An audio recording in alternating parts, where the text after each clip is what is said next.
Hai sobat, berjumpa kembali dengan saya di sini. Kali ini kita akan berkunjung ke sesuatu tempat, yakni Museum Trowulan. Museum Trowulan ini terletak di Jalan Pendopo Agung, Kecamatan Trowulan, Kabupaten Mojokerto, Jawa Timur.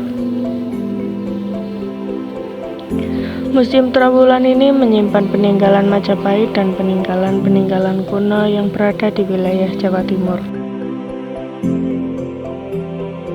Menurut informasi yang saya himpun, seseorang bupati yang bernama R.A. Akramodjaya Adinegoro memiliki jasa besar atas pendirian Museum Trowulan. Diawali atas prakarsanya dan seorang arsitek Belanda bernama Henry Mecklenburg mendirikan OVM pada tanggal 24 April 1924, yaitu suatu perkumpulan yang bertujuan meneliti peninggalan-peninggalan Majapahit. Kali ini kita akan membahas tentang kisah Panji dan kehidupan di era Majapahit dan lainnya. Kisah Panji merupakan kumpulan kisah yang berasal dari masa kerajaan Kadiri dan populer pada masa kerajaan Majapahit. Kisah Panji dalam dongeng, Keong Mas, Ande-ande Lumut, Ketek Ogleng, Golek Kencana, Panji Laras, dan lain sebagainya. Kisah Panji hadir dalam bentuk kidung dan wayang, yaitu wayang beber, wayang topeng, wayang gedong, dan tari kambuh. Panji dalam prasasti Panjaran, gelar Mapanji digunakan untuk gelar seorang raja, yaitu Sri Maharaja Alanjung Ahyes. Kisah Panji selain koleksi batu relief juga terdapat koleksi sumur jobong, yaitu jenis sumur yang ditemukan di kawasan Trowulan adalah sumur dari bahan bata dan terakota. Sumur berdinding terakota ini adalah tanah liat setelah melalui proses pembakaran. Desain silindris yang tersusun kurang lebih 8 lapis jobong.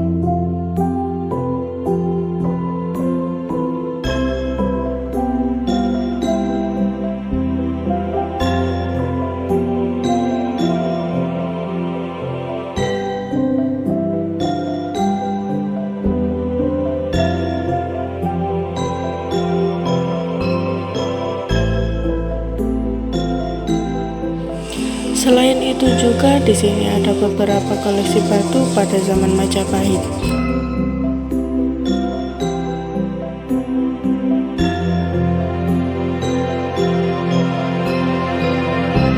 Salah satunya adalah Arcahariti. Arcahariti merupakan seorang yaksa atau raksasa. Ia adalah istri dari Dewa Kura, pemimpin bangsa yaksa yang dikenal juga dengan dewa kekayaan. Namun, Hariti dan Dewa Kura tidak dianugerahi anak sehingga ia senang mencuri anak-anak untuk dibawa ke kediamannya.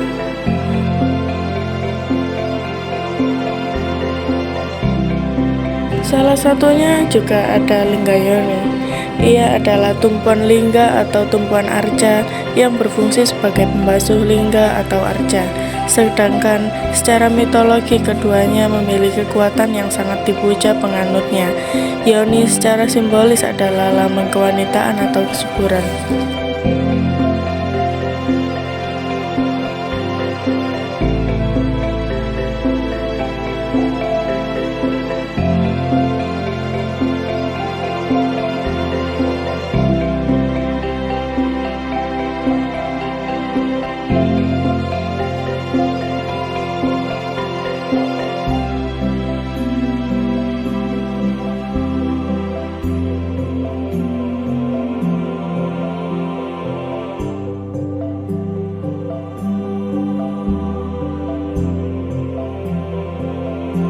Berikut juga beberapa koleksi arca patung yang berada di Museum Trowulan. Berikut adalah Arhanari, merupakan lambang persatuan Dewa Jiva dengan istrinya Parvati. Oleh karena itu, ia diwujudkan setengah pria, setengah wanita. Berikut juga Raja Airlangga, penguasa tunggal kerajaan Kauripan. Dewa Wisnu duduk di atas wahana berupa burung Garuda dengan sikap duduk pralamba, atau di mana kaki kanan ditekukkan seperti orang sedang menjalurkan kaki ke bawah.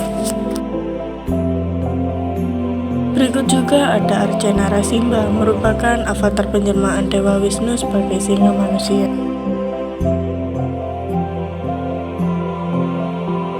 Berikut ini juga ada Dewa Siwa, merupakan dewa tertinggi Trimurti yang dianggap sebagai perusak.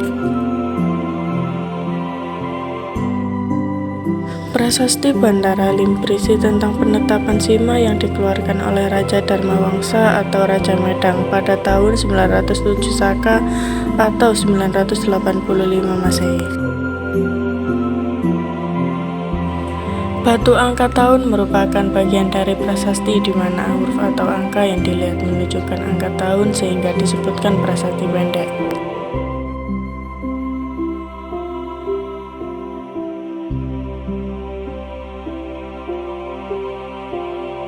Bima merupakan putra kedua dari 5 bersaudara Pandu.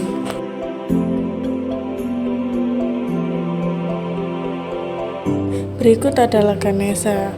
Ganesha adalah anak Dewa Siwa dengan Dewa Parwati.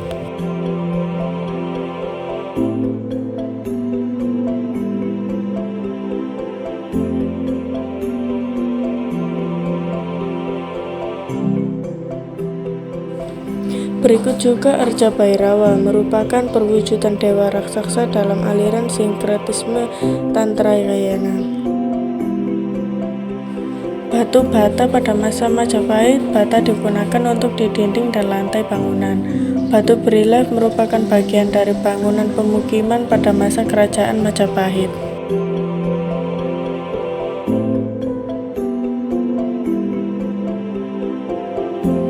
Kala adalah salah satu binatang dalam mitologi Hindu yang digambarkan sangat menakutkan. Mata melotot, mulut menyeringai, memerhatikan taringnya.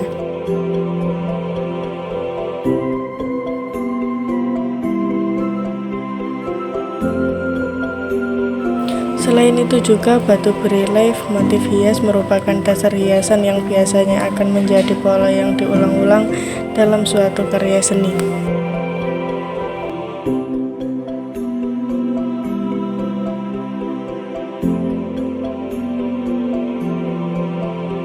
Garuda juga disebut sebagai Arca Minak Jinggo oleh penduduk setempat. Dalam catatan Belanda, arca ini disebut Mahakala dan Bhairawa, yang memiliki ciri-ciri berwajah raksasa.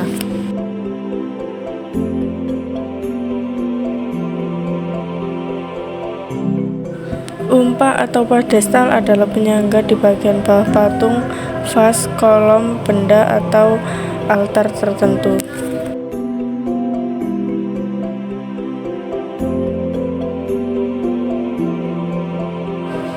Selain itu juga ada situs pemukiman.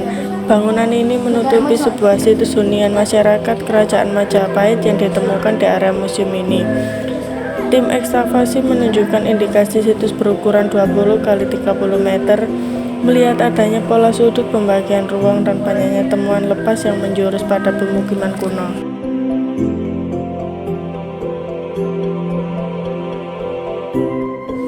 Selain itu juga di depan Museum Trowulan terdapat kolam segaran.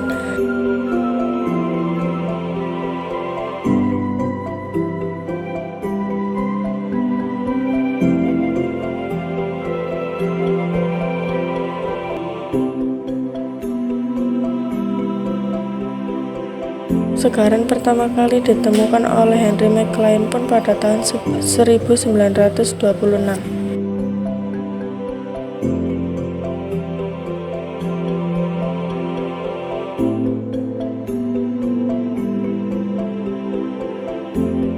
Kolam Segaran merupakan salah satu kolam kuno terbesar di Indonesia.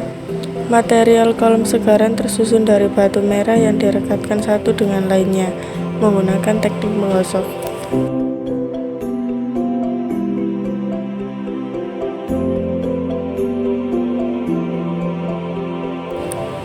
Kolam tersebut pernah digunakan oleh keluarga Kerajaan Majapahit sebagai tempat rekreasi dan menjamu tamu dari luar negeri. Kolam Segaran juga diperkirakan berfungsi sebagai bendungan tempat penampungan air.